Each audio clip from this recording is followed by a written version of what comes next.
We are recording this meeting and we've just begun that recording now. So first and foremost, thank you all for being a part of this commission and thank you for the process that we're about to embark on for the next 12 months or so. We really appreciate you taking time and lending all of your expertise and your thoughts. And, we're going to do this together. It's going to be a great process. So we have several folks online, which we're going to get to doing introductions. At this point, I'm going to hand it off to our chair, Colleen West. So thank you and good evening, everyone. I am Colleen West. I am the chair of the, I'm honored to serve as chair of the Howard County Flag Commission. And our charge is to develop a public process to solicit and evaluate design submissions for Howard County's new flag. I'd like to start by asking the committee to introduce themselves and tell us a little bit about them and what excites you about this process. I'll go ahead and start, and then I'm gonna pass it on to my right, and then we'll just go on and on. So I have a BFA from the Minneapolis College of Art and Design and an MA in liberal studies with an emphasis on museum studies from New York University. For the past 27 years, I've served as the executive director of the Howard County Arts Council. And the Arts Council is a nonprofit 501c3 organization that exists to enrich and uplift the citizens of Howard County by advancing the artists and arts organizations in our community. So I am going to talk a little bit about what excites me about this project. So as a visual artist turned arts administrator, I see the flag as a form of public art. It will be designed by the public, and it will be placed in public spaces throughout the county.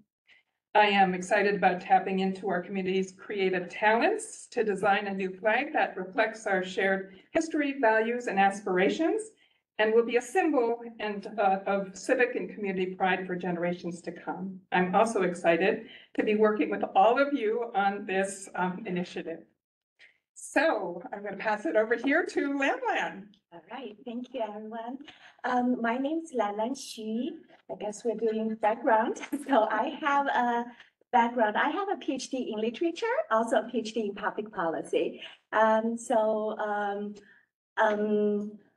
My profession is a public health policy analyst working for the U.S. Department of Health and Human Services. And I'm here representing the Asian American and Pacific Islander Commission on this committee. What excites me, I guess, from my background, symbols are important because it represents our value, our history, and our inspiration for the future. And public policy also matters because through public policy, that's all our ideas get to be implemented. So I'm really super excited to have the opportunity to work with all of you on this exciting project. Thank you. Hi, I'm Carol Murray, and I'm here representing the Howard County Library System. And I suspect that I was asked to be on this committee because I love photography. I've been doing photography for many, many years. And I've been told that I have a good eye for composition and blending things together, colors and stuff like that. So I have, my bachelor's is in community relations. So although I've not actually worked in that, it's in the background. I very much am a people person. I love reaching out to people, and anything artistic, I'm drawn to that. So I'm very happy to serve on this committee. And what excites me about it is the fact that we're going to be having people of all ages can participate, if that's correct, from kids all the way up. And we never know where we're going to find the talent. We just never know. So I'm excited about that, and I'm happy to see it go forward, and happy to be working with everybody here to bring it to fruition. Wonderful. Well, hello, everyone. I'm Amanda Huff. I am the executive director for Visit Howard County. So our organization is charged with being the official organization to lead and develop tourism and to invite folks here and to support our tourism industry businesses within the community. That can be restaurant, hotel, organizations, arts is a big part of tourism. But it's very broad. The way we support the community. And I'm personally excited, as we are, the welcoming entity of Howard County. We run the Howard County Welcome Center in Ellicott City. Just this last, in December, we completed a project for the front lawn, to repair and rejuvenate and beautify the lawn, which is also part of the streetscaping for Ellicott City. And being a former post office, the flag is iconic of post office. That the original flag was washed away in the 2016 flood. So with this project, we brought back a flagpole, unbeknownst to me that we would have the flag commission. So I am especially excited to be able to bring the new flag to the Welcome Center in Howard County, and then of course use it in our marketing all across. And the marketing is a huge part of what we do. A lot of people may not recognize that because we are inviting people from the outside into Howard County. We do things that do excite residents, like a restaurant weeks, like support plein air, the Paint Out in Ellicott City, and Columbia Festival of the Arts, and you name it. The sports tournaments that we bring thousands of kids into to play on our fields. But now I forget where I was going with that. But we just to be able to get that out there with the and through the marketing. What's important to me is that our new symbol. Of course, it's going to show where we've been, what we stand for, where we are going, but that it will also translate into beautiful marketing.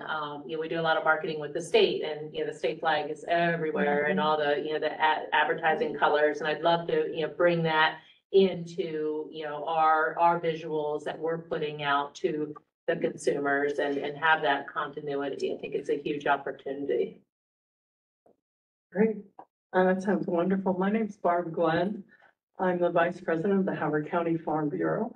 So I am really honored and thrilled to be here because I'm representing agriculture in our county. That's kind of the way I look at it. But what really, our mission is to be the farmer's voice in the county. And I'm so pleased that right now we're on a high rise to do that. We have a new Office of Ag in the Haute Côte Design. We talked about our urban and rural strengths. I could go on and on, Howard County Economic Development Authority. So we have a real, in this county, I love this county, we have a real appreciation for the strengths of the rural and urban. It's an interface. It's not this kind of thing. So I'm excited to be here and represent Farm Bureau. That's part of my role. But I have a lot of pride in Howard County. We moved here in 1982. A lot of the farming families grew up here, but my husband and I did not. We have a small farm in Highland. We have 3 4-H'ers who grew up there with us, and we had all the animals and, the crops and so forth that they participated in 4-H. So I'm really happy to be here. I think a flag to me is the heart of patriotism for your mission, whether it's the US flag or the Howard County flag. And actually our logo, we kind of use the flag along with some other stuff. So that's our Farm Bureau logo. So I've always enjoyed it. What excites me, but there's 3 things. Number 1, agricultural roots are very strong in this county. The story about how wheat became the cash crop is amazing and entertaining. I'm sure you've all heard versions of it, but just to know that we had the Ellicott brothers in Ellicott City derive this as a crop and shift us from tobacco to wheat is remarkable and really contributed to the reason all of us are here today. So I kind of look at it that way. Also, food security, I'm sure you all ate today. Thank you very much for supporting agriculture. This county has a robust emerging, I'll call it new types of agriculture, agritourism, farmers markets, consumer community supported ag. So we have farmers from very big to, you know, the very small farmers, and we're very proud of all of them. Lastly, I do want to mention, emphasize, as Carol did about next generation, I hope that our process allows for youth to come in and participate. We're big advocates of next gen in agriculture because ag science and technology is amazing. So we're actually having our first Ag Awareness Day, piloting this with Folly Quarter Middle School this spring. So we're all about teaching kids to know where their food comes from. So I would just like to say, you know, I like to be part of a united voice and work with diverse ideas because then we do our best work. So let's find a way to retain all of our good stuff and add all of our new good stuff. And I look forward to that. I've been the CEO of the National Association of State Departments of Agriculture and been in Washington, DC, working on ag policy for 20 years. The previous 20, I was a dairy scientist with USDA, and I was doing dairy cattle nutrition research. So I'm kind of a mixed bag, but I look forward to bringing forward ideas for all of us to talk about. So thanks. Boy, you let us talk. I don't want to get it all out there. I didn't want to bring the buzzer tonight. In the interest of time, we probably do need to Go, Erin. tighten this up a Yeah, little I'm bit. sorry. Hi, I'm Erin Berry. I'm the archivist of the Columbia, Maryland Archives. We are a part of Columbia Association, but we are a community archive. So we preserve and provide access of the community of Columbia. So we are not the keeper of Columbia Association's records, so we do have some. So that's just a little different, but we are housed in Columbia Association. As for myself, just a little bit, I have a bachelor's in history. I have a master's in library and information science, but I am an archivist first and a historian second. So I'm just really excited to be a part of this. I've never been a part of a commission before. So I'm just really excited to see how this goes. And also it's just fascinating to watch something about history happen for my eyes, because I mean, history is done every day and a collection is never done. And that's what I try to tell everybody. Our collection is never done. I'm always collecting material. So it's just really exciting to be a part of it. I'm Ellen Flynn Giles. My background, I'm a medievalist. I'm a specialist in the development of the Western European vernacular languages after the Dark Ages. You can imagine that didn't get me very far.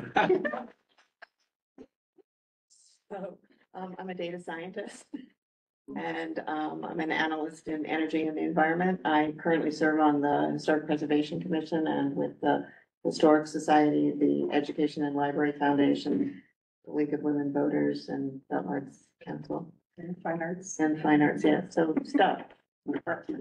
And so what I do is I build a context. You can learn things in the abstract, but nothing exists except in context.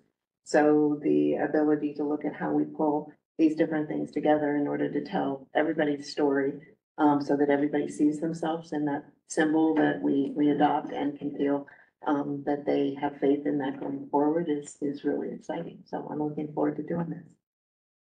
All right, I'm Chelsea Borg. I'm assuming I was chosen as a resident when I look through, but I am an art teacher. I teach in Crownsville at a private classical school, grammar art, first grade through sixth grade, and some upper school. I also am a local artist. I actually just recently did a mural on a fence in Crownsville of the Maryland flag. So it's funny you were talking about, I also agree, like the Maryland flag, you think of pride and patriotism, and I did not know Howard County had a flag. So I did not know what it looks like, so I didn't have to, yeah. I did my research, but yeah, just coming together, having the community involved, and I'm excited to see all the ideas and just get excited for the people to know what that flag looks like and choose it. Yeah. I'm Anne-Marie Bilder, and I am with Bluestone Planning Group at Morgan Stanley, and we have a diverse financial planning team. So we don't look like your typical team on Wall Street, and that's intentional. But I think the reason that I'm here is because I'm on the board of the Howard County Chamber of Commerce. And I also lead the Women's Leadership Committee conference that we do each year. So I'm here to represent on their behalf. And personally, I'm really excited about being part of this because I've raised my kids in Howard County. I'm not originally from here, but I love it. And I feel like it's the perfect place to raise your children. So I'm excited that, we'll have the flag and I'll be a part of that. Right, great. Mark Stout, I'm the Executive Director of the Howard County Historical Society. I am here, I'm assuming, because of that. Previously, I worked as an educator and administrator in the school system here in Howard County for over 30 years and continued in education for a few more years and have been in this position for about a year now. My background is history education, PhD in curriculum instruction with a focus on history education. So I think it kind of fits my current role. One thing I'm looking forward to is actually seeing what people come up with. We live in a community with so many creative, smart people. And I'm just really curious to see and excited to see what comes along. And I think part of my role here is to ensure that we represent both the present and the past in some way on the flag. So looking forward to it. And nice to meet everybody. Hello, everyone. Good evening. My name is Catherine, and I believe that I'm here to represent the Commission La Alianza Latina, which is one of the commissions under the Office of Human Rights and Equity. And pretty much our role is to elevate the voice of the Latino community in Howard County. So that is definitely something that I will be pushing for, making sure that there is access in different languages, in different forms, different medias, because Howard County is so diverse and multi-generational. This is Sean. He wasn't going to introduce himself, but he's here to help us tonight with our technical needs. I just realized I hadn't introduced myself. My name is Brian Shepard. I serve as Deputy Chief of Staff to the County Executive, and of course met a handful of you folks at our big announcement a couple of weeks ago. But I'm just really excited to be a part of this process to, help facilitate, right, and make sure that everything moves smoothly. So that's really the primary role for me. I want to hand it over to the folks online. Can we start with Kate Cook? All right. Hi, everyone. My name is Kate. My pronouns are she, her, and I'm a senior illustration student at Towson. I was selected by Liz Walsh to represent my district. I'm an artist. I love painting. I love narrative illustrative work. And I'm going to get a graphic design certification after I graduate with my BFA in illustration. I really like the intersection between type and graphics to express narrative of typically, I illustrate my experiences, but it'd be really cool to work on this project because it brings people together. It's a cohesive message and story of where I live, where I grew up. So I'm really excited. I'm really excited to work on this. I graduated from Mount Hebron, and yeah, I'm very curious to see what kind of conversations happen from this. There's a lot of different opinions and important thoughts, different backgrounds that all need to be recognized and celebrated through design. So it's very exciting. Thank you. How about Marlena next, please? Hi, my name is Marlena Giroux, and I'm the Executive Director for Howard County Lynching, Truth and Reconciliation. I am a historian, local historian that specializes in Black history in particular the time period from before the Civil War and on into Jim Crow and et cetera. Well, we came onto the scene a couple years ago. We are the newest history nonprofit in our county. And we very specifically exist in order to try to give greatly needed assistance with balancing the historical narrative about the county. For anybody that was watching, who may have been watching, yes, I'm going to tout this. If anybody was just watching WBAL, the 5 p.m. segment this evening, then you saw us. You saw me and you saw our 2 co-authors who were got taped last month by WBL and it aired tonight, about what is people refer to as the Thomas Isaac Log House. And we very proudly turned our research effort into a new book about that, and it's being featured everywhere now about our effort that we reclaimed that Black history, and made the history right about that place. And so it just aired about 10 minutes before tonight's meeting. So, and we are the Lunch and Learn topic for the State Archives on Thursday, which we are very, very proud of. We think that we are the first people from Howard County with Howard County history to actually be on the State Archives Lunch and Learn topic. So it's a huge honor for our county, with rippling implications with this Black history, pre-Civil War Black history. So very proud of that.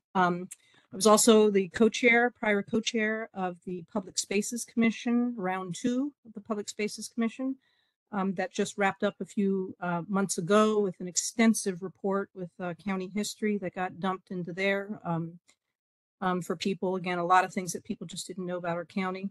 But I imagine that I'm on this commission, was asked to be part of it because I was actually one of the people that opposed the legislation last year in the county council that was attempting to enshrine the last flag, the current flag that we have. There was legislation last year that was attempting to pretty much enshrine that in and make it be something that the county executive would be forced to do X, Y, and Z about and everything. And it seemed like nobody really knew the history, not really about that flag. And so a couple of us researched that history and gave a pretty extensive written testimony to the council, and that bill was defeated. So I think that is why this new effort to try to make a new flag is because the last thing got defeated last year, county council. What excites me about this effort is public processes always excite me, but also more importantly, transparency in public processes, to get as much adoption as possible and have people being able to not only see themselves in something, but to feel like they are reflected. They can see themselves reflected in things. It is a problem here in our county in terms of Black history in particular. So, and I'm sure it's not the only history, but I'm only here to speak about the one that I represent. So I'm excited. Thank you. Let's go to Stephanie Wall next, please. Good evening, everyone. As mentioned, so I'm Stephanie Wall, and I am here representing Howard Community College. I serve as the Chief of Staff at Howard Community College, but I believe I'm also representing myself and my entire family, as I am an original Howard Countyan, and as is both sets of all of my family, my father, my dad's side, my late father, because he's no longer with us, and my mother. There is no area of Howard County that my family didn't and does not still live in, including Western Howard County. I live in Elk Ridge. Yay, Elk Ridge, and all the various places outside of Columbia. And I was raised in Columbia, Maryland. And and what am I excited about? The process. I'm excited about community engagement, unity, creative expression, discovering, learning, elevating the county's profile and the democratic process. Us actually, and as was mentioned by Marlena, transparency. So I'm excited about, I love processes and those that are actually, those that are seek to have everybody's input. I'm most excited about that. Thank you. Rashida. Hi, everyone. Can you hear me? Yes, I'm muted. I'm Rashida George. I'm here, I think, representing District 2 through Dr. Opal Jones, who is my council person. I'm a social worker by profession, and I work in government and community relations. And I also am a consultant working in the field of restorative justice, healing and trauma. And it is my honor to be here and to really serve Howard County through, I think the part that excites me most is, and a comment earlier resonated with me, is really representing our county, our diverse county, with true meaning of and connection to the people who currently live, work, and play in Howard County. So I'm excited about that process, part of the process. Yeah, and I'm not really a creative person, but I have an imagination, and I'm sure I'll be able to weigh in a way that is impactful and helpful. So I'm just excited to be here, and thank you for the opportunity. Thank you. Next, let's go to Beck, please. Hey, I'm Beck Seckler, and I'm representing the LGBTQIA plus community or commission, basically. So I am a non-binary and queer artist. I mainly focus in fiber arts, but I do like sewing, painting, all kind of everything. And so I was recommended to join this commission by my commission because I have a lot of ideas and communication skills, and I really like to make everyone happy. So I'm hoping to bring some of those skills to work for this commission as well. I actually saw something that was kind of related to this earlier this week. There's a YouTube channel called The Try Guys, and they made a video ranking all the state flags. He really did not like the Maryland flag, which we don't have to get into, but it made me really realize how important it is to have a striking and iconic flag. So I'm looking forward to working together to make one of those that is recognizable. Like you think about like the Ukraine flag, for example, we all know what that looks like now, partly due to simplicity, but also just like the design of it. Ours is probably going to be a little bit more detailed than that, but I don't think we'll have to squint at it anymore to know what it is. So I'm excited to be changing things and making it more of a source of pride than just, oh, that's the flag. Thank you, Beck. And I'm going to go to Pearl and then lastly, Tracy. I'm sorry, Tracy, you're going to be last. But Pearl, please. Pearl, can you find the mute button? Okay. Oh, there we are. Good evening, everyone. I was appointed by Christiana Rigby. I think she asked me because I testified against the legislation. I particularly was concerned that when this flag was first done, it talked about how things were then, and we've had such significant changes that I felt we needed to address that. So I'm glad to be a part of the distinguished group that we have, but I'm a little disappointed that I thought that we would be naming and selecting the flag, but as I reread the executive order, that is not what we're going to be doing. So I am disappointed about that. But the fact that we will be talking and trying to put out to get solicitations, but the final decision is not ours. And that I thought was going to be a committee decision. So we'll see how this goes, but I am disappointed. Oh, and by the way, Marlena Giroux, I did see the WBAL special and it was very great. And it really was enlightening to know that that cabin was owned by an African American. Thank you very much for that. Thank you, Pearl. And lastly, Tracy, to round out our introductions.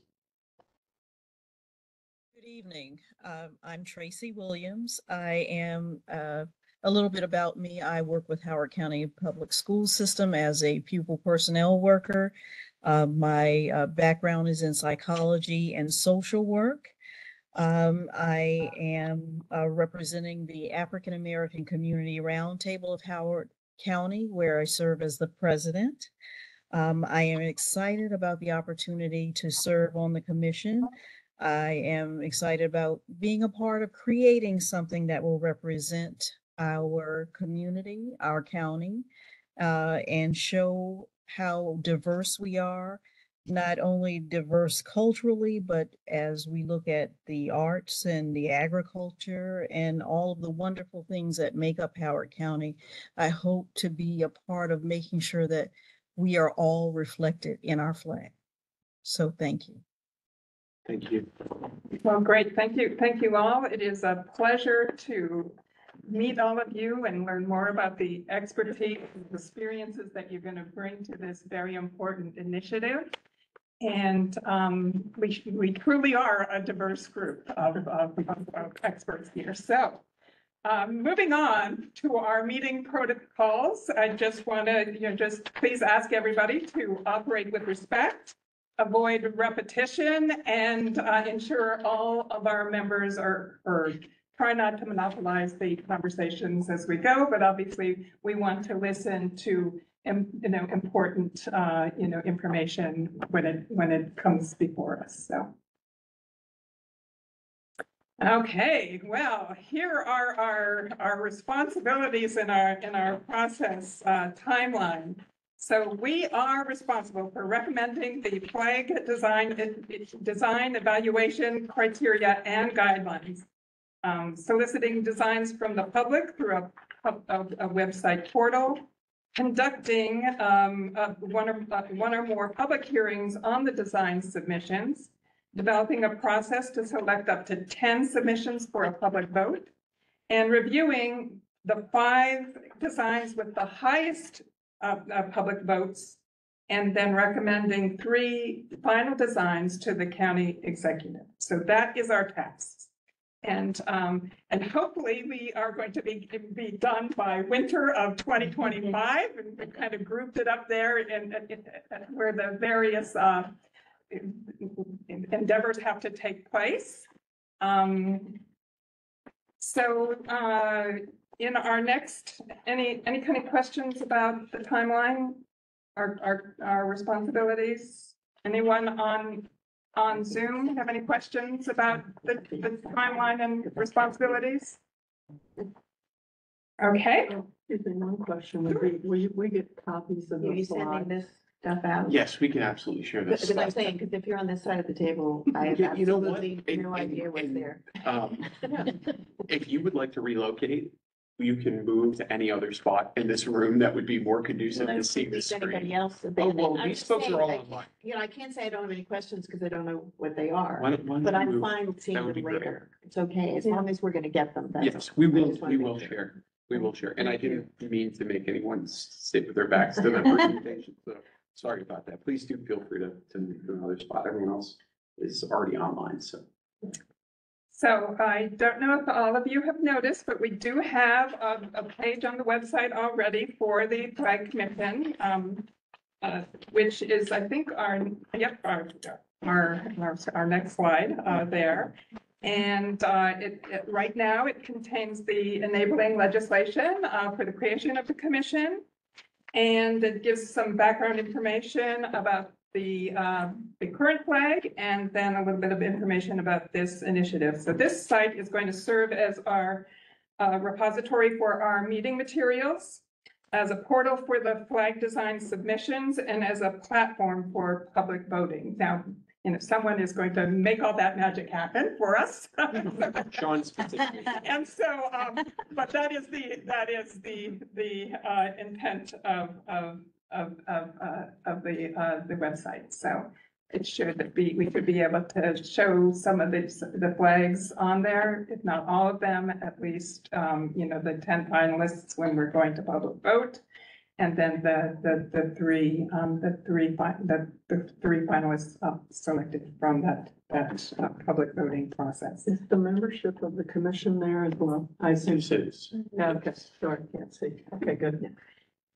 Yes, there's a little blurb right up there at the very top right that I guess goes to the legislation of, the organizations that we represent. And are our names up there yet, or are they No, going to be? the actual names of the members are not listed, but the organizations that everyone is representing. All right, very good. All righty. So, and if you do have any questions, and this is for the public, for everyone here, you can just email us at flag@howardcountymd.gov. And that goes directly to me. Right. All righty, so next we have our commission process goals.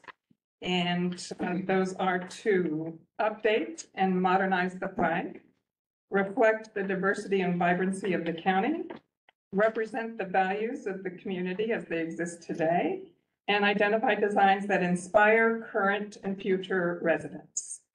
So we want to think of those in just 4 simple words: modern, vibrant, value-focused, and inspirational.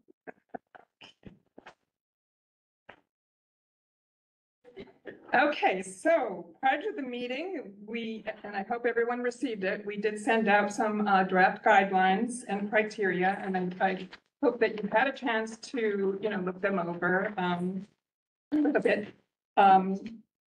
So, again, the final guidelines should set expectations and provide direction to potential designers, serve as a guide for the commission to evaluate the submissions, ensure the outcome is consistent with the goals of the process. And so those are our guidelines for us to be thinking about as we are, looking at the full guidelines and trying to develop them for the public and make sure that the public, it's accessible to the public and the language is, accessible and the whole process is accessible. So, I hate to put you on the spot here, but did anyone have a chance, and does anyone have any initial questions about the draft guidelines? I have a question. This is Marlena. I did when I kind of viewed it. Where did that information come from? Because that was my question. Where it seems like that was done. Somebody did it before this, or somebody had it. Where did that come from? Because how can we, is it something that we're going to be voting on, or is this already a done deal and that's what we're going No, it's by? just to get everybody started so that we didn't have to write everything by committee, but the county staff and I did some research. There's been a lot of these redesign processes taking place across the country for state flags, as well as town flags, as well as county flags. And we kind of gathered some information, put together some guidelines just to have as a basis of our discussions. And just so that we didn't have to sit here and try to write it all by committee in these meetings. So I hope that helps. It is just done as a place of starting a conversation and going through and talking about what works in the guidelines and what doesn't work. So then you're saying that we have an opportunity to make changes to some of this if we feel there's another way of doing it. Definitely. Absolutely. Okay. Yep, this is a committee discussion point. So we're actually looking at this document that reads Howard County Flag Design Process Guidelines and Criteria. If you want to refer the materials to that document. And as Colleen has said, this is just a starting point. Feel free to ask questions about it. Feel free to offer edits to this. We just wanted to give something for folks to reflect on, understanding that there's a lot that can go into these things, right? It can be very dense if we want it to be. So we just want to give folks a place to start. So, Colleen, I was appreciative that we were using a group of a professional organization, which I can't pronounce, North American Vexillological Association's Good Flag, Bad Flag 5 Principles. That helps me. I'm not a flag expert, but I do appreciate that we're connecting to a professional society whose job it is to understand how flags tell the story, as Ellen said.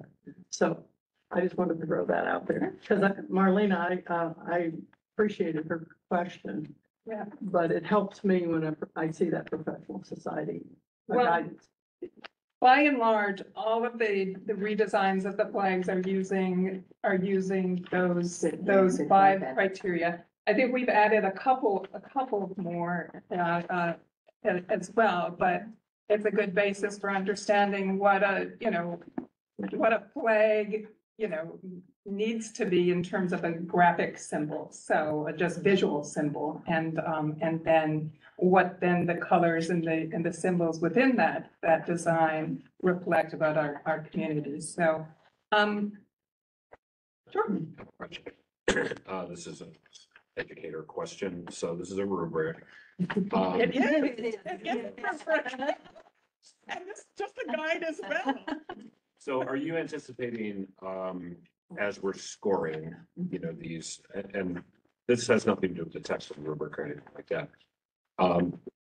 So in education, you can use them, you can score something holistically or analytically. In other words, you could do each column.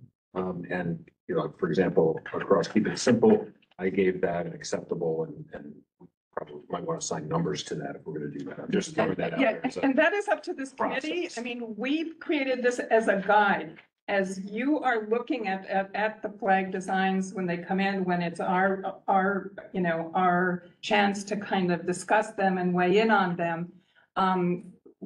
It's really a guide, and we weren't really thinking about it as a numerical kind of ranking system, but we certainly could do that for those people who like that type of process. So again, this is all just a point of a conversation.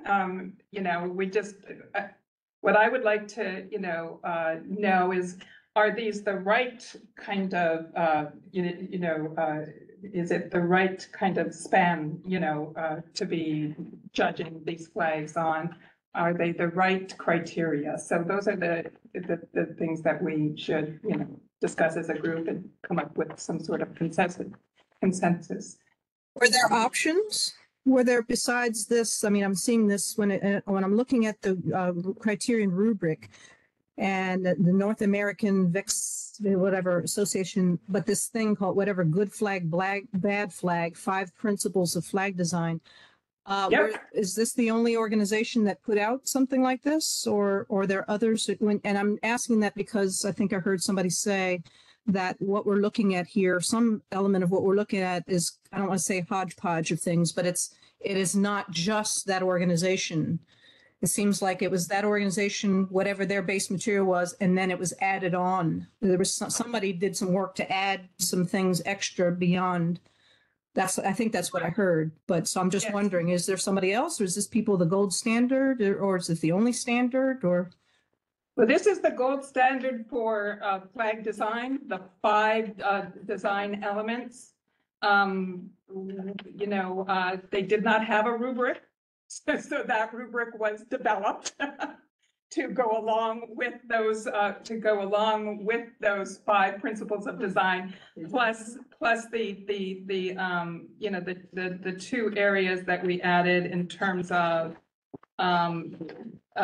enduring appeal and the written description. So Okay, so those are the parts that were added in the last 2 in the rubric. Okay. Yep. Is somebody able to, I'm sorry, that's the kind of person I am when I do something and it's, you know, transparent and so forth and everything. I know that we have some people who will be watching this. They're watching this process. I know they have the questions that they do. It is already, ever since this commission was announced, there are people already talking about it. They already saying things that they are. And so just to try to insulate us a little bit, with this process, I am wondering, can somebody take the liberty, please, of putting in the chat box or displaying on the screen or something, this thing, good flag, that's in quotes, good flag, bad flag. I for myself would like to see it. I don't have to see it tonight, but I am asking that it please be forwarded to me and anybody else who wants to have it, I guess. I'd like to see where this came from, in other words. The original, you're saying, Marlene? The original, yes. I'm seeing something written, this organization, this association, somebody put it in quotes, good flag, bad flag. Whatever reason they put it in quotes, I'm assuming that means it's a document, but I don't know. And there's no date, there's no nothing, but whatever that is, I'd like to, since I know that that's what was used to create this in part, I'd like to see it too. Yeah, just send us the link. Thank you. Thank you. Yep. Thank you. I noticed the written description is the 6th thing that Colleen, you referred to. We may have added one. And I appreciated that because the 5 seemed Not that they seem fluffy, but I did like the written one because look, the written description, it says the description is compelling and clearly articulates the connection to the county.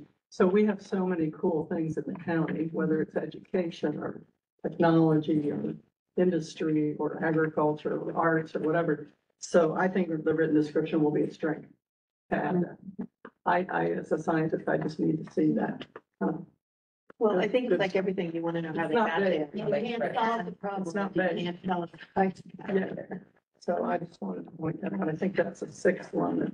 Yeah. Yeah, and we did also the ability of the design to reflect the shared history, values, aspirations, and diverse cultural communities. So that those two areas were not part of the good flag, bad flag, five principles of flag design. Okay, I'm sorry, I didn't see a line across the line. It's okay, it does kind of work together. That's perfect. There. Okay. So Someone on the already screen, felt that. we are sharing the website, There you that references good flag, bad flag, and there are a couple of these like key points about the five principles here. And as I said, you know, in doing the research of the various communities, you know, we easily found 10 flag design projects of, you know, either locally or nationally. And they all cite this book, this publication. That's good, because as Marlena called it, that does protect the commission, that we have a credible, probably peer-reviewed process document that defines our criteria. Made by people who know maps. I mean, that know flags. Not a map And I might suggest from a process standpoint, again, that we give as much information. I mean, I know we're saying what we're saying in this meeting and this meeting's being recorded. I'm assuming that the meetings will be showing. These are serving as our minutes and that this would be then sitting on our webpage. But maybe it might be helpful for the community, especially if this is an anchor document, this is an anchor source for us. I know that for our last commission, that's what we were doing too. We put the anchor sources that was the foundational things that were the underpinnings for our work. We were putting those documents straight up and having them be on our website for anybody to be able to see and pull down as they wished. So they understood too. So that I suggest that this document might be something that you would consider also doing with that. That sounds like a That's good an idea. excellent idea. Yes. Very good And I idea. think that several of the other flag sites did have a link to this as well as to, you know, some of the other, you know, counties or towns that did a recent flag design so that people could get inspired by, you know, seeing images of what, you know, other people had created for a similar process. So, yeah. Yep. I like that. Thank you. So this might be getting a little thick in the weeds, and I apologize, so please disregard this if it is. So you have something stated about designs must be original and may not include copyrighted content. Is that going to be checked by somebody to make sure that it's, because the only reason I bring it up was because during the press conference, I'm so sorry, I can't remember her name, but the one commissioner mentioned the people tree. I think there's that. Oh, right. That is copyrighted. Yeah. It's actually owned by Howard Hughes, so that's why nobody can really use it. Like, that's why CA doesn't use as their symbol anymore. So I just worry. And if you needed to have a conversation around the people tree, I can totally facilitate that for you regarding using it for the flag. So that's a discussion we can have. I'm not a copyright lawyer, so I have no idea. I was just using it as an example. So I was. Yeah, it's not from a legal perspective. It's from a connection to Howard Hughes. That's what I'm saying. So. Okay. Let me know. Yeah, no worries. Yeah, I was just using it as an example. So I just wanted to make sure from a legal standpoint that these things would actually be checked for copyright or not. We should have a legal. Well, it would seem that, do we have somebody from the solicitor's office attached to this? I mean, But again, might be too much responsible in the for this. weeds, just curious. There, I think, I'll just speak plainly about this. There is a degree to which we will not know Okay. if someone is utilizing intellectual property that is not theirs until the actual owner of that intellectual property raises their hand and says, no, that's mine, Okay. right? Yeah.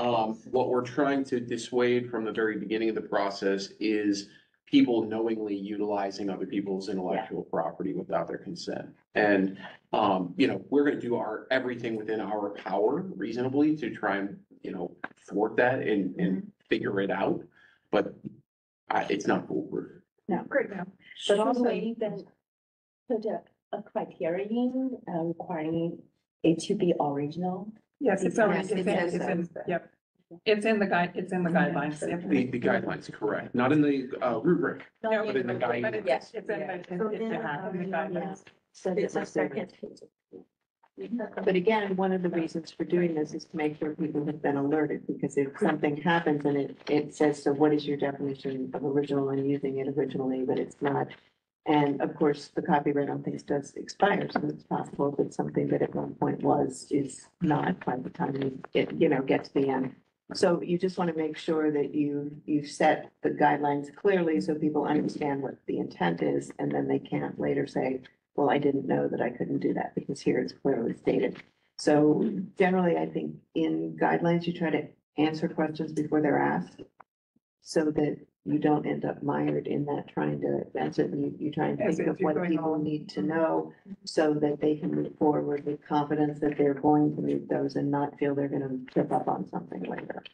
I wanted to ask about, the language that's here in the guidelines, is this essentially going to be public facing in theory? Yes. So will there be a review to ensure that it's in plain language? Because I think that usually best practice is at 8th grade level or below, especially with us wanting younger residents to participate. I think that would be important. We may even need different versions of it, like the more detailed one to include all of those components, but a simpler one that's easier to distribute, especially like in the school system, for example. And it also makes it easier to translate into other languages. Yes. And then pursuant to that, I like the 8th grade language. Thank you for raising that. Are there any, you all tell me, are there any issues with respect to youth participation in the public process? Or is there a parental form that has to be signed? I don't know the answer to that, but I just thought I'd raise it because I would love to see some of our youth do original artwork. And submit it. So in the guidelines, we have, I was I didn't know whether it was 16 or 18. As to whether we needed to have a consent form from a parent, to submit that. And so it's in there. Thank you. In terms of, Sorry. After the eligibility criteria rules. Sorry to and interrupt, requirements. just want to let you know, like, we're out here if you need anything.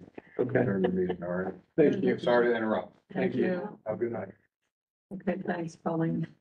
So I didn't read it, obviously. no, it's fine. And again, there's a lot of information here, which is, and we do have to think about all of these various scenarios. And so, but I do believe that we need to, take some time and everyone really needs to read it pretty thoroughly and come back to have that conversation, because again, this is not a done deal. This is for reference to start, and then we can build on this further, so.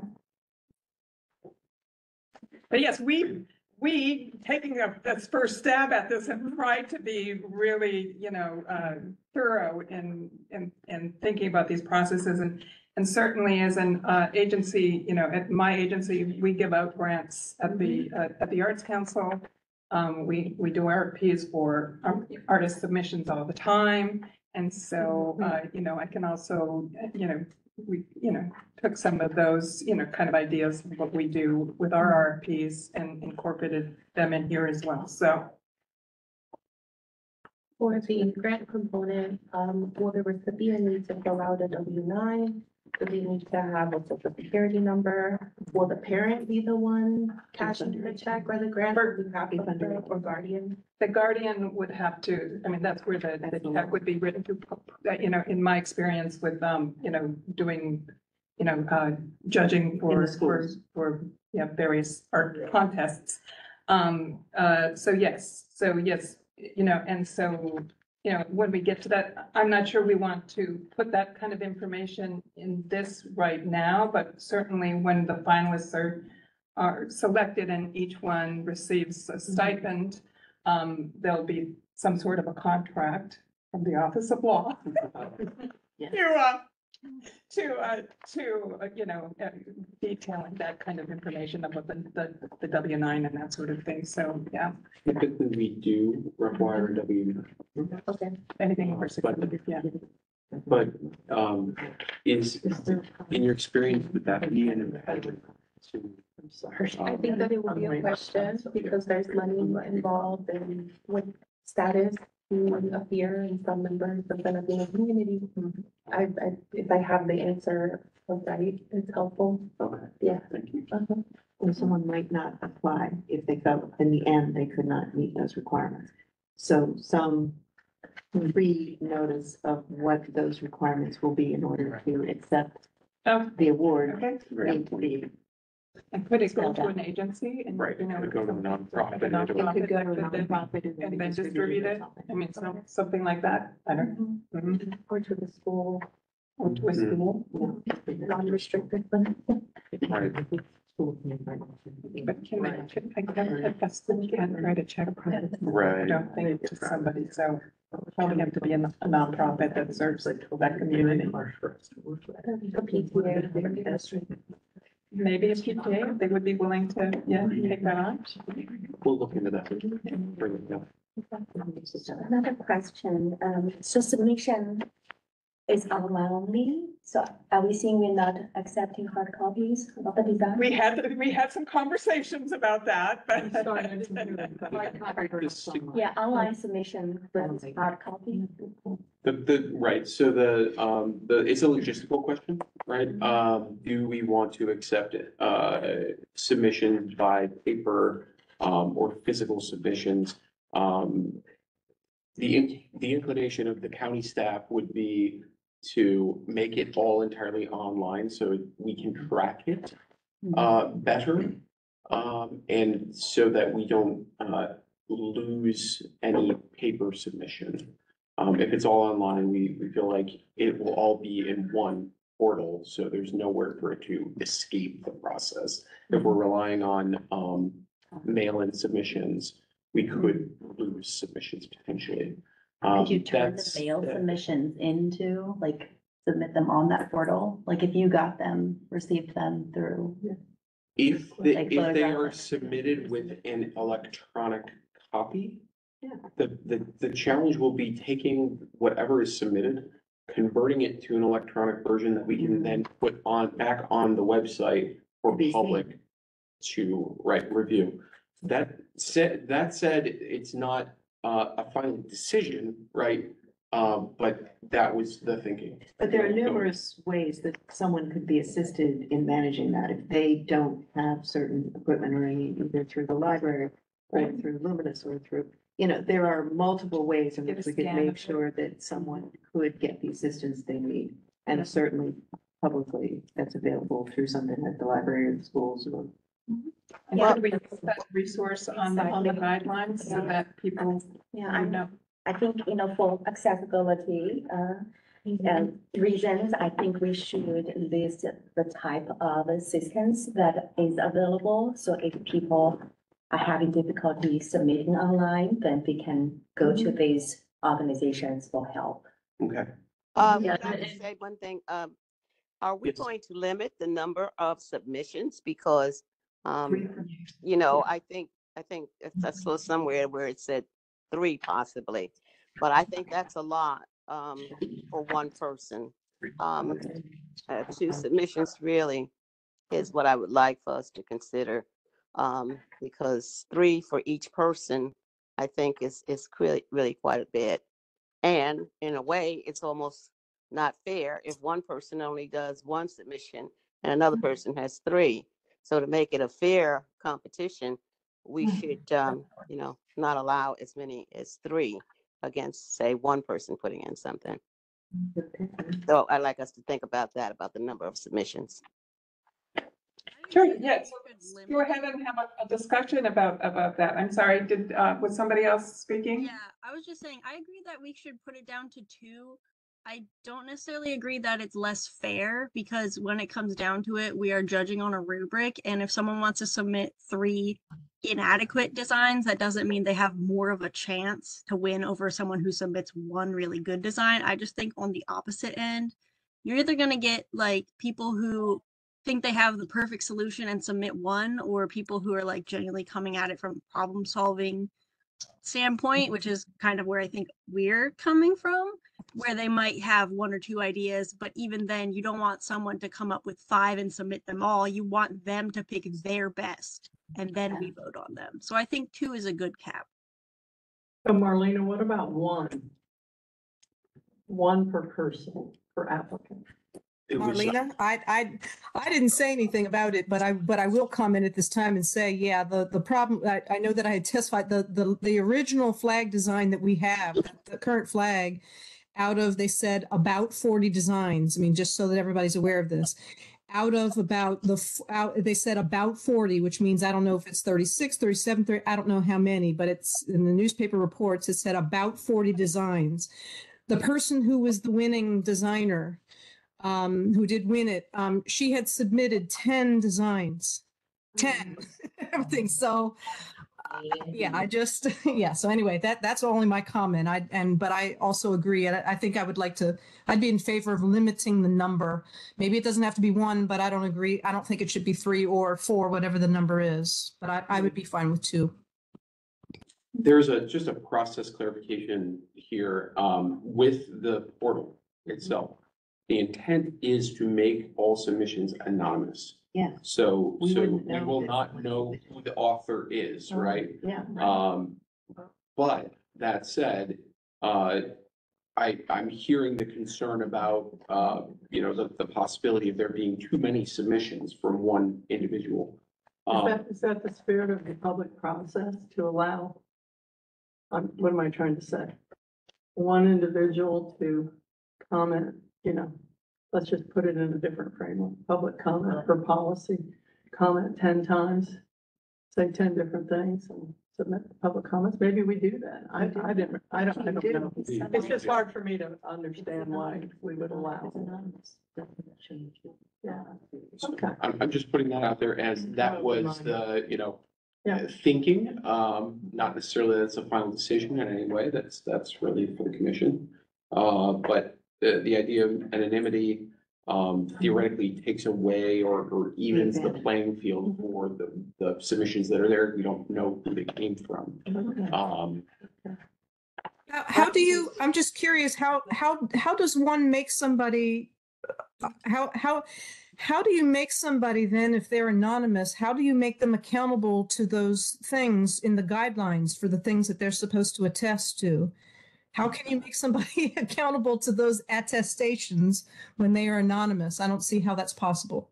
So that the back end would be, would allow that person to identify themselves by name with their submission. And the front-facing side of the portal would only display that submission as a number. Yeah. So the backside, I would be able to access that. Colleen would be able to access that. We would see it, and certainly if the commission needed to see it to verify something, could see that data as well.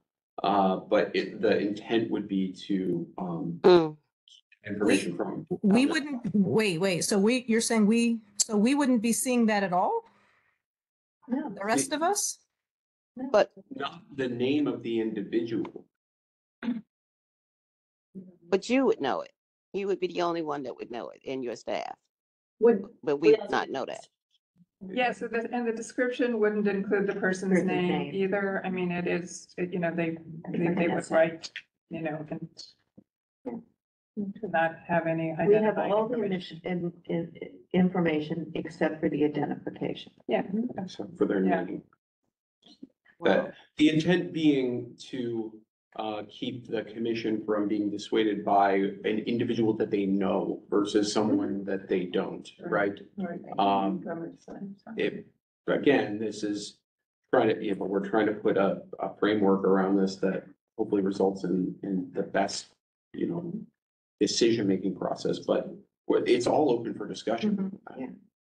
I'm just curious, has someone checked, like I know that Frederick County recently did their flag design. Again, I'm going to say, and I'm happy to share it and send it out. I think, Brian, I had given it to you several months ago about I forwarded to you or to Paul the testimony, the written testimony that I gave, in which I know that I did a survey of all of the jurisdictions and their flags and everything. And what I just don't remember, and I'd have to check to see whether it actually contained also the date that each one of them was done. But I know that certainly Frederick County just recently changed theirs, I think last year. I'm just curious, has anybody, if the answer is no, then I think we should, or somebody should, and maybe report back to the rest of the commissioners, the most jurisdictions, maybe 3 or something, like what are the processes? How did they do it? What are their best practices too? What did they find, to just see how we're proposing to do it, to make sure that we're not stepping into something, since this is the first time that any of us have been involved in a flag design, and to make sure that we have the highest degree and possibility of success. It seems to me that we should maybe ask jurisdictions around us that have endeavored and have successfully done it to see and to make sure that there's something that we're not getting ready to step into that is going to cause us problem that they know that we will have problem that we don't know we're going to have problem with. It's just a suggestion. You know, I'm actually looking at their website, and because they have a page as well, and I see that one of the submission criteria is only one submission per person may be made. I just wanted to thought I would share that with you all since you mentioned it, Marlena. Yeah, I just think it'd be, again, I always look for things in our nonprofit. We always view things through the lens of risk. We just do the kind of work that we do. We always have to be concerned about risks from an insurance carrier and everything stuff told us and everything. And so I just kind of think that for some things, to make sure that sometimes it's good to reinvent the wheel, but and then you get lots of kudos when you do something new and novel. But I think for some things, and from a protection standpoint, and to make sure that we are not endeavoring to do a process that might sound good, but we just don't know until we're going to know that, oh my gosh, we really, screwed the pooch on this one. I just think if we check with maybe 2 or 3 other jurisdictions to get best practices, words of advice, something like that for it, and just compare apples to apples, to make sure of what we're doing. I think that can help us tremendously for some things that we'll find out sooner as opposed to later. Yeah, we can do that. I think there was, Brian's staff had started a spreadsheet on that with some of the different design competitions that had the different criteria, number of submissions, anonymous or not, stipends or not, that sort of thing. But we definitely looked at Frederick because they had to reopen their process because they weren't providing stipends and they wanted artists to submit designs, and it was very important for their community to ensure that that there was some stipend involved in the process. I have a 2-part question. Part 1, what is our budget as a commission? And do we already have line items designated for that allocation? And the part 2 to the question is, because this is FY24, we're going to bleed into FY25. Are we already planning to ask for funds for the commission for next fiscal year, or is that already part of the ask?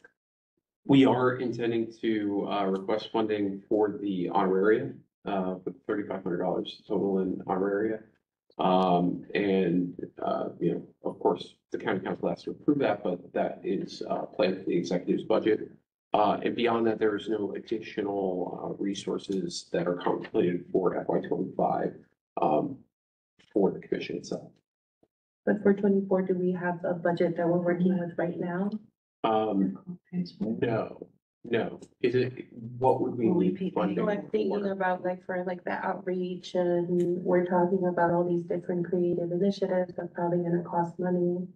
And just thinking about what we're working with and how much we have to maximize those resources. I think to the degree that we want to do outreach by paper, right? If we want to create flyers or anything like that, we could absorb that within the county executive's existing resources. Okay. I have a technical question. Yeah. So going back to, you know, how the designs are going to be submitted, we're talking about the portal and, you know, they would all be available electronically. The first criteria, keep it simple. The graphics are scalable and recognizable when moving or seen from a distance. So my question / concern is, you know, how are we going to get an appreciation for how the design translates to a fabric or to a, you know, large scale or to a small scale? So that could potentially be a cost, if we, you know, need to provide the fabric or work with a local, you know, company who does, you know, like designs, who can make things like flags.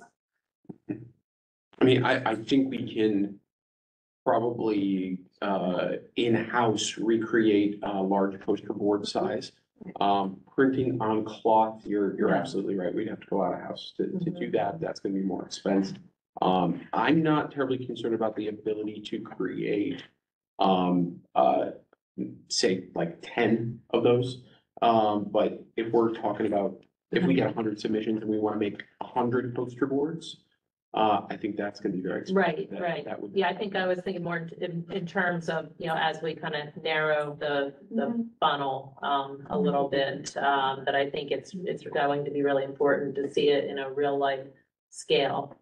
And then another technical question, which is probably getting into the weeds, but you know, talking about the marketing and, you know, it speaks to it here, how, you know, we would, you know, have that design and be able to use it in marketing materials.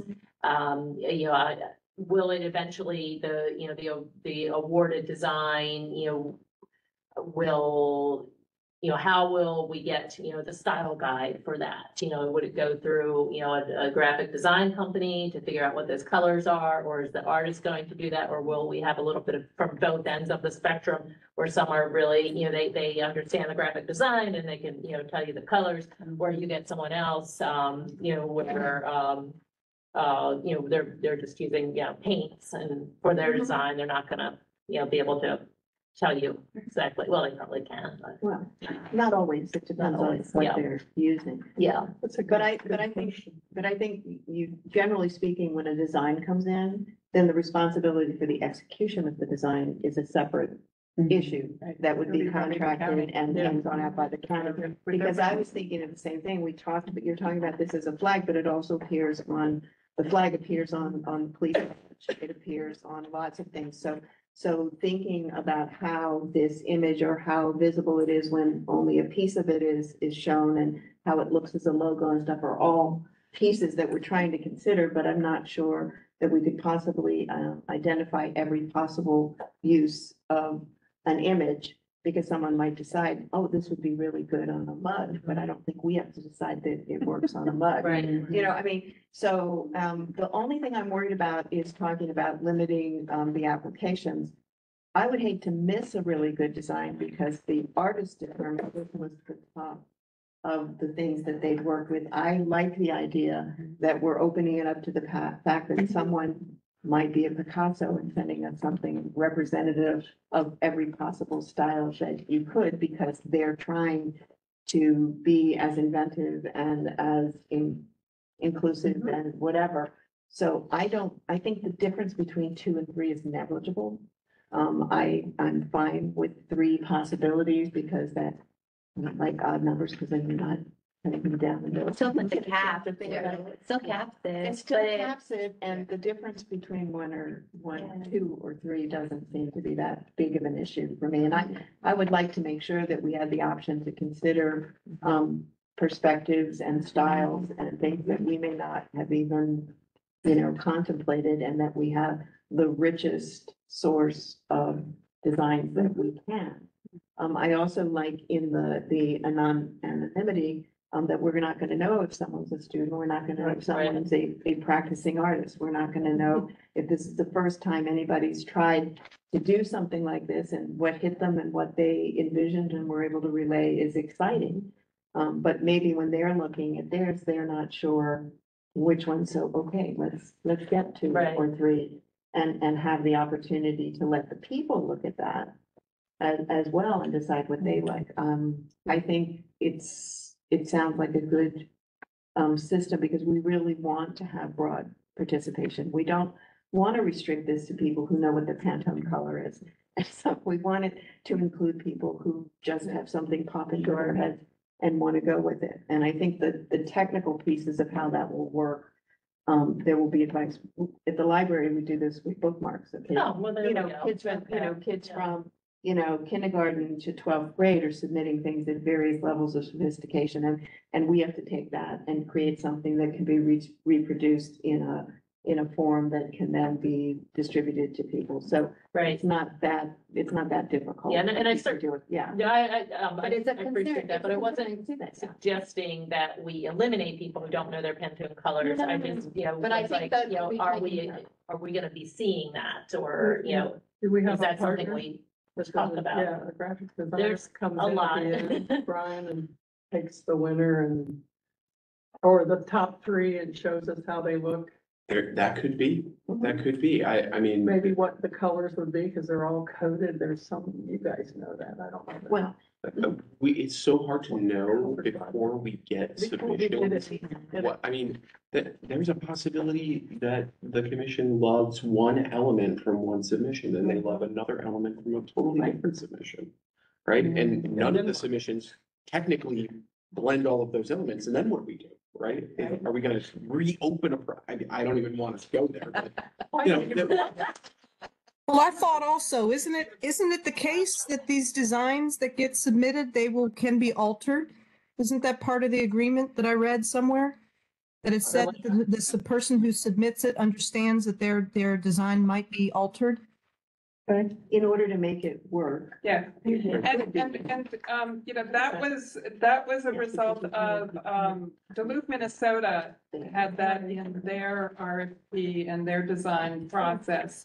And they ended up having to, change, one of the designs, and as well as the description of the design to make it more inclusive of, the Native American population in northern Minnesota. So there are all kinds of elements that we do have to think about as we're moving forward.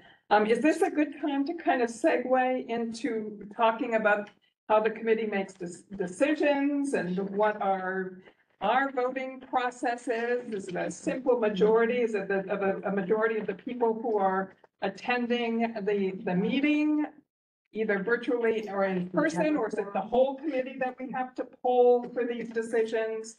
What do we think? What's the action item then for this document we've been ruminating on? Do you want us to submit comments to you, or Brian, as a staff, just listening and going to? Or is it final the way we're looking at it? Oh, it's not final, because we obviously want to have, show, the spreadsheet of the, various sources that we looked at to come up with the guidelines. I just wondered Again, if we had an action item. Should well, we do need to have an action item. I mean, our hope is to post this by March 11th. Correct, on that, and make the the portal open at that time. So our goal is to have it done by then. Yeah. Definitely everyone should really read it. We'll follow up with some of the materials that we talked about, some of the links to some of the other websites that we looked at as we were developing this, so that you have that as well. And We have another meeting scheduled?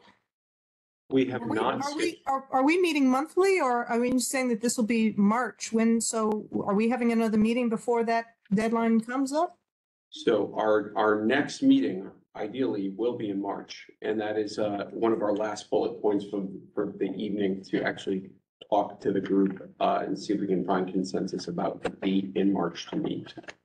But the ideal would be for us to finalize the guidelines and that rubric at the March meeting, and also to show the group the portal at that meeting, just before it goes live. So we are jumping ahead, but I'm glad that we're having this discussion, because you never know as you're putting agendas together exactly what the roadmap is. Where that's gonna take Right, where the place, discussion will take us. So Marlene, no, we have not scheduled another meeting. We need to schedule a meeting, and ideally for next month. No, and the reason I was really asking is just because I was just hearing that I was just making sure, like, okay, if we're meeting tonight and all these issues are coming out tonight, but we're not going to be meeting again until next month, whatever day that it is, but a date was already set now, March 11th or whatever day that was just thrown out, that all this would be finished. I'm just sitting there wondering, like, oh, are we going to get all that done? Are we going to have that finalized between this? We leave off of here tonight and then we meet next month and everything. And then, yeah. That's why I was asking, not because I was trying to tie everybody down to the date and whatever else, but it's because of the aggressive timeline that I'm hearing here. Yes. Let's see. So in the interim, let's focus on providing comment to Colleen and myself. If you have any comments on the draft that you would like to see incorporated, I think that would be an appropriate out of meeting time work effort. And then we can bring those comments back. We'll consolidate them and bring them back to the next meeting. So we What's the deadline for the comments? Well, we should work back from the date of our meeting. But I love deadlines. So let's jump to focusing on a meeting date, and then that should help us crystallize what that. The first Tuesday of the like. month, would that be a month from today? Yes, ideally it would be, 4 weeks from today. So Which would be the I'm the 5th. Is the evening of the 5th a possibility?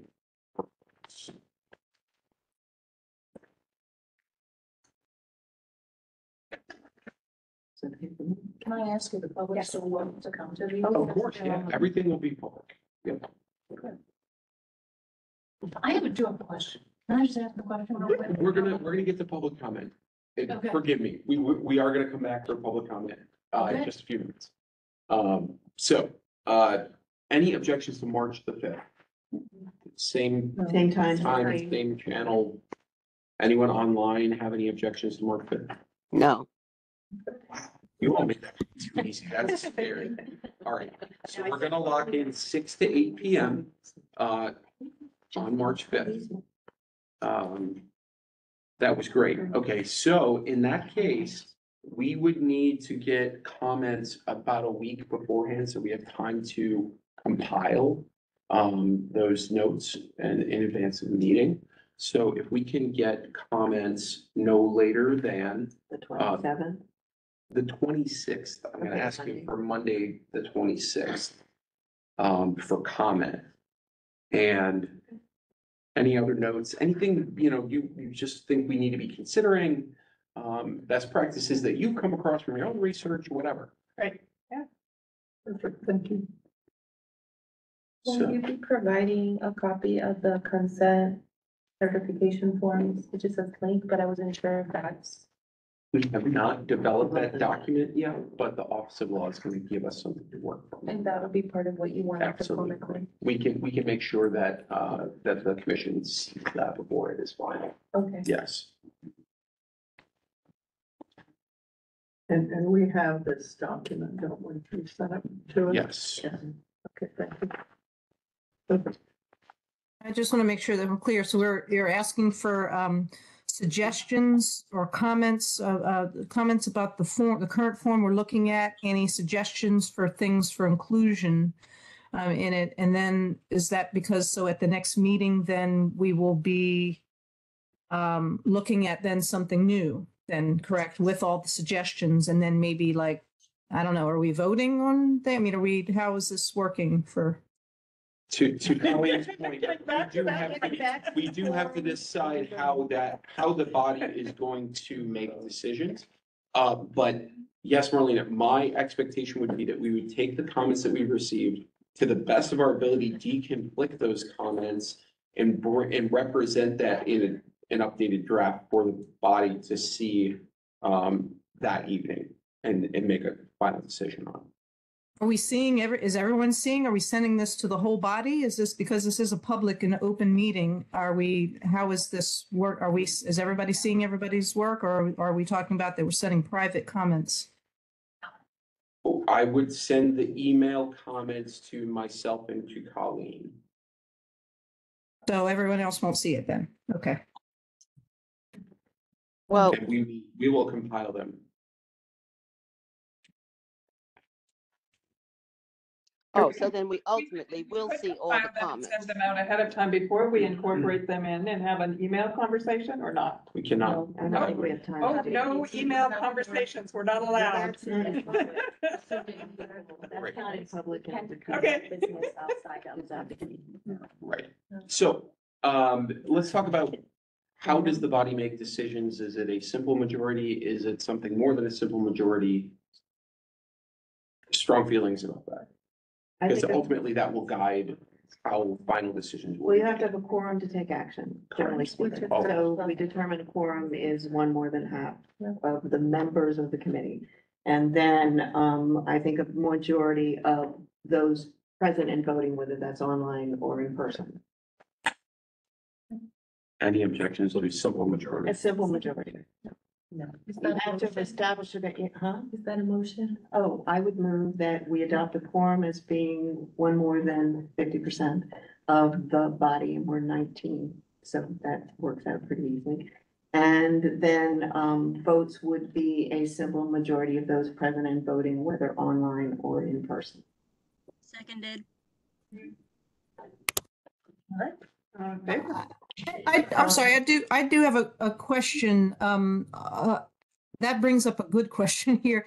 I did notice, and I remember that when we had the meeting at the George Howard Building, and I know I saw the picture of the pretty boards and everything and stuff, and it said 19. Did anyone else see that on the executive order? Does somebody have it handy? With the executive order, can somebody please just double check? Can somebody count to see per the executive order? When you see what it says, the actual language in there, not the bullets, but the actual language, when it lists all the organizations. And then there are other lines that say, and then this number of people, such and such. For some reason, I know when I first saw that, I said, there's not 19 listed here. So I am curious about it. I'm sorry, I forgot to ask that at the very beginning, and it was a question that I had. How many people, I don't even know who's all on this commission. I don't see the names. I don't know who's on it. I'll share the executive order here. Okay, so there are four residents that were appointed or recommended by members of the county council. And then 14,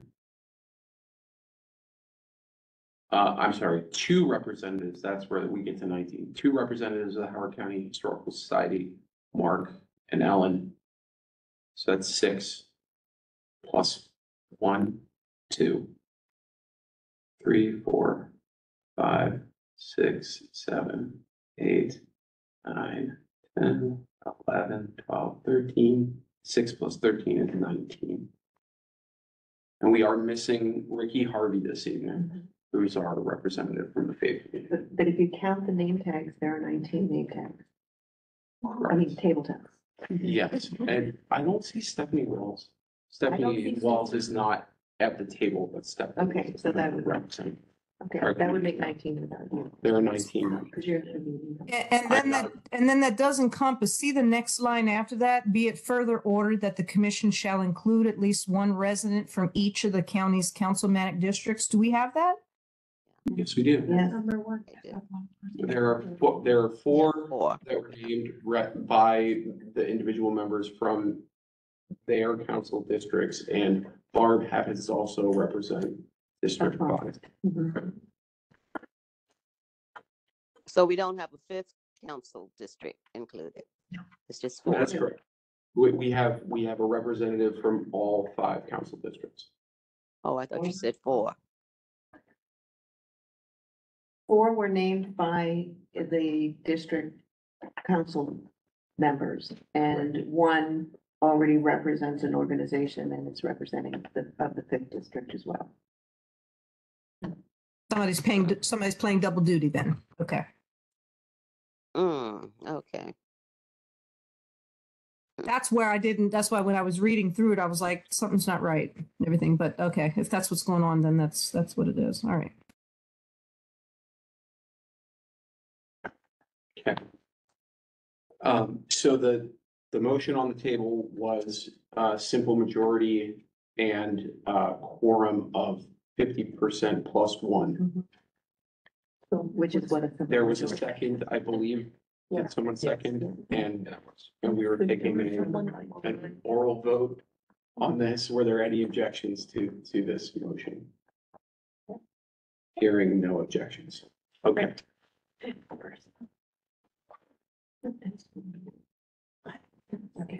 great. Okay.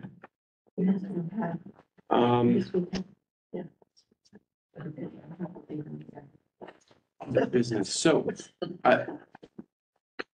you like to take public comment now, or I do we? think, yeah, we can take public comment on this portion of the meeting. You had a question? Now it's my turn. Candy, I'm from Howard County, born and bred. Family's been here for years and years.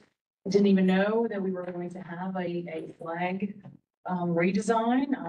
I noticed that a flag that normally, our county flag that normally flies down on the other end of the county was taken down, and I was kind of curious why that was. And then lo and behold, I don't know if it's coincidental, but then I discovered that, we're going to be redesigning the flag. So I had a couple questions about, and my reason for being here today, I just was kind of curious as how the process was going to work. And I do have a couple questions about things that are going on in this. I think first and foremost, I think at this point, don't you think your submission of June for these entries is rather ambitious at this point? I mean, how do you really think are there going to be, do you think you're going to get a lot of folks in by that time? And if you want to get young folks, are they busy at that time of the year, end of the year for them? Don't know if that's a busy time for them, but you're flexible on those dates. Moving on, I also am questioning the voting process. Who gets to vote? Just tax-paying citizens, folks over 18? Do you want young folks to represent? Do they get to vote? How does the voting work? I don't know if that's really been narrowed down. Maybe it has, and I'm not seeing it. We haven't had those discussions. Well, it's just, you go through them. Yes, I'm sure it is. that's Very good come up. Yeah. And we mentioned, having young folks. I don't, no offense to anybody here, but, I don't see, how can we get younger folks represented? I know we had it on PTAs. Are you flooding the schools with this to say, hey, listen, or do you have a junior representation? Do you have tried to solicit younger folks? So we are targeting that audience. You want to go forward, it needs to be enduring. Those folks should have, if they're going to submit, it would be nice. And that was all I had, that was all I could see right now that I thought was questionable for public comment, I guess. I think heavily, we're going to be probably relying on the county to get the word out through their avenues. Also, the commission should be, sending to their contacts, any, announcements, press release, that sort of thing. Working, most of the organizations here have good working relationships with the school system. And trying to get the word out through the fine art office, for instance, or, any of the, the specific schools, public relations, folks. And so we'll be relying on a lot of our contacts to reach additional audiences beyond what the county can reach through, their publications and both online and print, so. So you would have posters and things like that, maybe at county rec centers and things like that, so folks Yes, know. I would like to see flyers at all the rec. It's old centers. timey, but I think it works. Yeah, definitely. And I assume we'll have a meeting about that, because this is news to me. I'm not, I'm not saying I'm opposed or anything like that, but these aren't expectations that I'm seeing in here. I kind of would like to just put on the record that hasn't been discussed yet. Everything in terms of how we're going to get out. I assume that was going to be something that we as full commissioners would be, again, making decisions about within ours. But right now, I have no material that has anything about that as of yet. So I had to go on record to say that. So Brian. Thank you. Yep. I assume the county government, Colleen, has a communications department and expertise, so you want a comms plan for this project. So I was kind of just assuming that organically that you'd have the 6 things we're gonna do, and it would be something you did for every other project you did recently. So that's kind of the way I was looking at it. Yes. Is that close? Yeah, that is close. And then, again, we haven't talked about it, but I would, invite everyone on the commission to also Communicate with forward, any of Oh, yeah. those social media blasts that the county's sending out on, on their various platforms to your constituents as well. Oh, absolutely. So we will add an item for our next meeting for March to talk more about communications expectations and absolutely. I mean, this commission process is multifaceted and it's definitely not linear. So we have to we will work on that. We certainly recognize that we need to get the word out, and we're certainly thinking about that in terms of social media at a very, bare minimum social media. But I'm hearing, we definitely need to be broader in that reach too. And we know we need to be multilingual. We know we need to make sure we're reaching audiences that don't necessarily get reached through conventional means, and making sure we're using language that's expressive. But I think it's important that these different groups are represented, so we make sure those things don't slip by.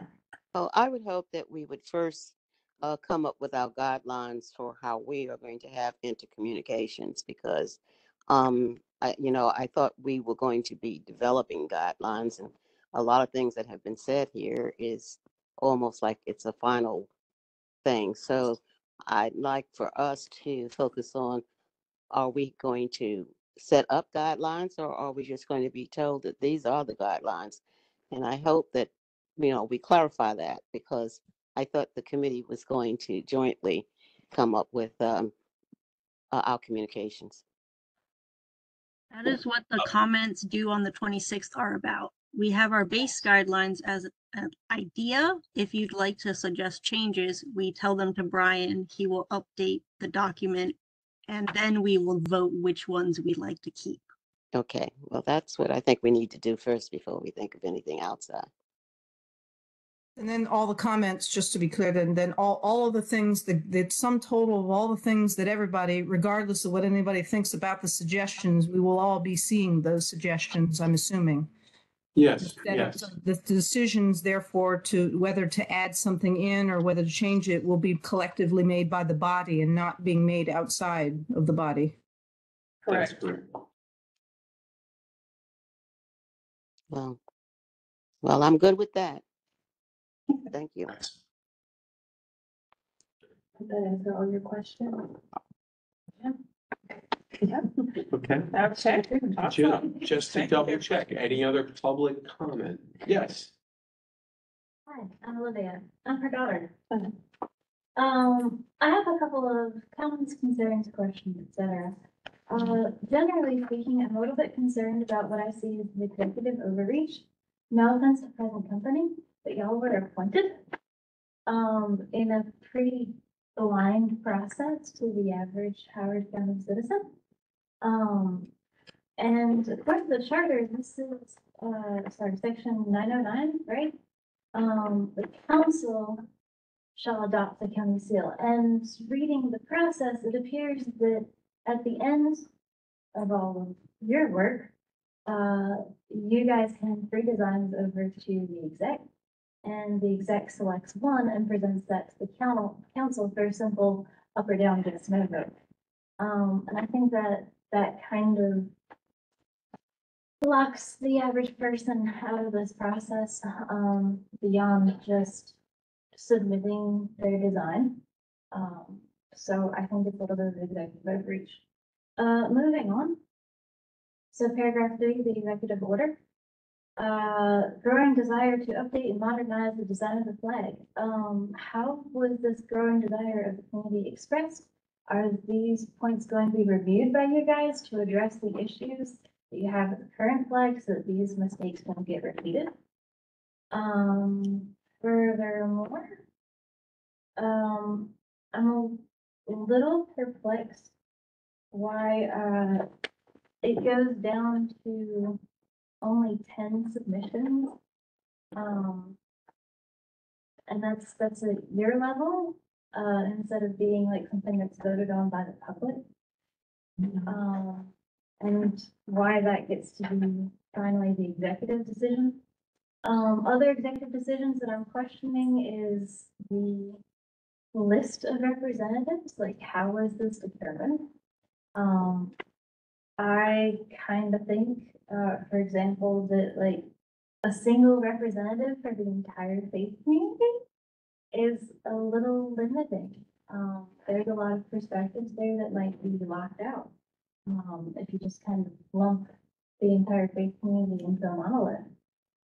So, furthermore, with representation, no offense, Ms. Glenn, but I feel like Western Howard County is not being adequately represented because essentially we lose that seat, right? I'm sorry.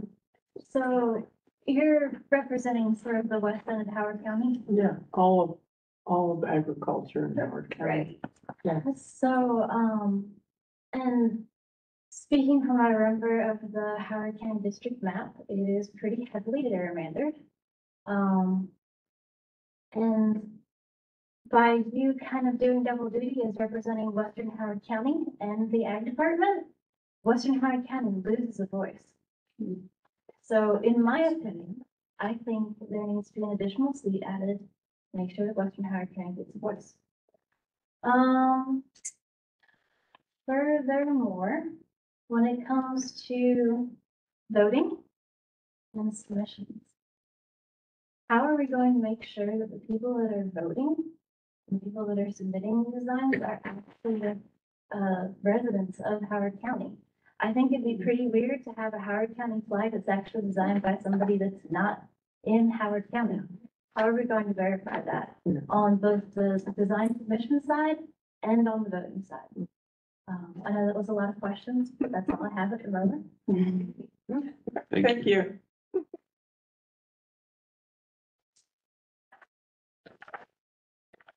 I'd like to suggest that she is, well, both people, if they had their comments, sounds like, in particular, the last person might have read off something and had something therefore written.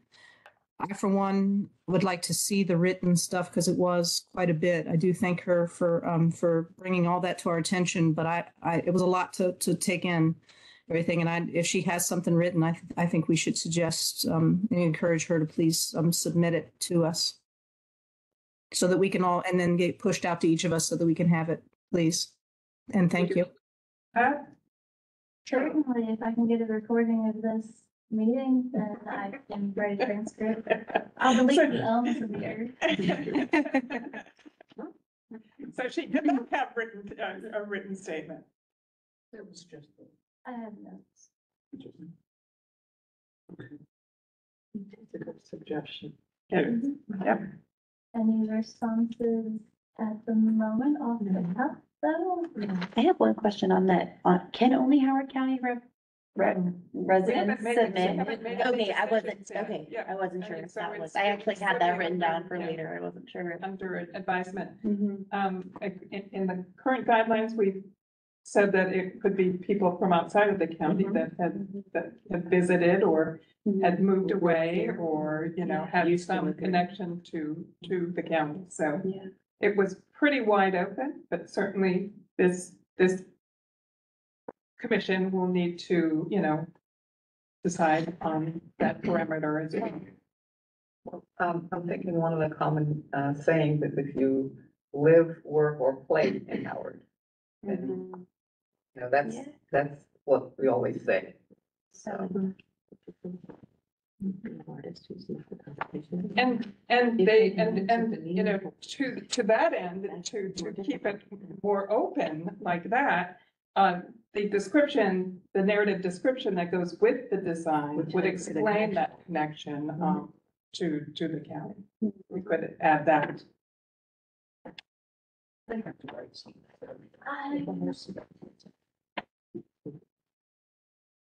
Willing to wait on that decision. Okay. So that is the culmination of our agenda for this evening. But we do have a few more minutes if the body would like to discuss anything else this evening. Are there any other items that the body would like to? I wanted to just acknowledge that someone, a fellow commissioner, I believe it's Tracy Williams, she's asking the question, will we be updating the picture with new members? I see it in the chat here, so. I'm sorry, which picture are we referring to? The one that was taken at the announcement in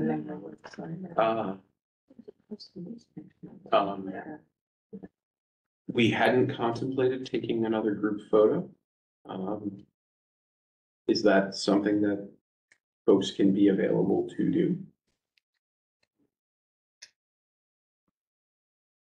I want to ask a question that kind of goes along with that somewhat, and that is, since the executive order, when it says the the executive order comprises and now stipulates and says that these are commissioners. When you're made a commissioner, then that is the only process in which you become a commissioner, is because you are commissioned by one of these orders. But a lot of the people that are listed on it says the name of an organization and it says or designee. Is this body having it be that is having that set in stone to say that whoever, like, for example, if someone is attending the meeting, tonight's meeting, and then a March meeting, but then someone decides, you know what, I'm going to switch out everything and then send somebody else from it, is that going to be permissible? And then is the hat of a commissioner, I guess is what I want to say, is that changing? Because if the answer to that is yes, then I'm going to go ahead and suggest that the picture is going to be irrelevant, because the commissioners, it sounds like to me that the status of commissioners isn't set in stone by that document, because no one's name actually appears on it, with the exception of the chair. I agree with you. I also think that it's not necessarily relevant to our mission here. As someone who's in another commission where identity is a huge part of it, this is, like we said, we're representatives of Howard County. We don't need to be like in the spotlight about it. Like, yeah, there's open meetings and people can know who we are and that we're in here, but I don't know that having a big picture that's pretty is going to help us with our goal at all. it wasn't just about the picture, as I heard what was stated. It's about our, our process. Are we allowing people in and out just to say that they are part of a organization, or are we going to have named representatives? And I think that's important that we know that. No, we certainly hadn't contemplated, individuals coming on and off. The idea was that there would be a representative for each of those, categories, if you will. So, the fact that these individuals were contacted, and are here, I think speaks to them being the designees of those particular categories in the executive order. But if it's a matter that we want to further explore with the Office of Law to clarify, I'm happy to take that back, and get some more guidance about whether or not we have to, post the names of the individuals to make it more efficient. And I'm gonna just go on record, when I made the comment, it wasn't because I'm suggesting that we all have to be necessarily, that this whole thing of us being named, this place or that place. But the thing is that if somebody calls you, that's just the nature of the beast, that when someone has said like, okay, well, there's a commissioner, there's a person that you can go to that has some degree of authority, if you will, to speak on behalf of, such and such and everything else. As was said before, if commissioners are supposed to be the ones, and there's this expectation that a commissioner is going to be being responsible for using their resources for their organizations and so forth to spread the word out, then that should fall on, that's one person's, isn't that one person's responsibility? There's a commissioner is a person. A commissioner is not an organization. Not my understanding of what a commissioner is, but maybe the Office of Law will say something different. And if that's the case, then we just want to make sure for accountability purposes, who is the commissioner from so-and-so organization who had the responsibility then of doing such and such, and then what that person is doing out on social media or this or that on behalf of the commission. Is it or is it not? That's what that gets into and so right now, in my opinion, it just seems like the waters for that are muddy right now for who, like the 4 people for the commissioner districts that said on there, we don't have any. I mean, I know that Pearl Atkinson Stewart is one. I don't know who the other people are. If I had a contest to see, I'd lose. I don't know who the people are. And I just think that's something I don't think that's right for this. But Marlena, they all introduced themselves tonight. Right. They introduce them. So then if that is the case, then that would answer that question. Then we are locked in for these names for the people who have come in. These are the people then, and it's not going to be then changeable or anything. Then those are the commissioners. And if we are the commissioners and we're the people, then I guess I'm trying to figure out, I think to Tracy's point, if she's wondering why she wasn't able to avail herself on whatever at the other original announcement, to identify herself as a commissioner. And if it's not going to be on the website, then maybe, I just think that should be tightened up some so that people know who commissioners are and who they aren't. So yeah, we will work on that over the next few weeks. But thank you. These are important discussions to have. And in that vein, I also want to just make the request again. I've been asking that my other email address please be used for all commission, henceforth, all commissioner things. The communications that go through is subject to public information. And I do not want my regular email account to be subject to PIA requests. So I have a special email address that's set up just for that, but I'm still getting lingering things from this commission at the other one. I'd like that to be terminated, please. Can you please email me, Marlena, from that account? Yes, I will. Thank you.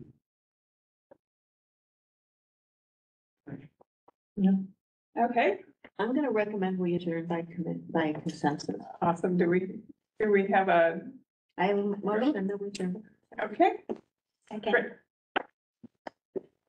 All in favor, right? I know you'd like to do things by consensus. Great, we're adjourned. Thank you. Thank you all. Great first meeting.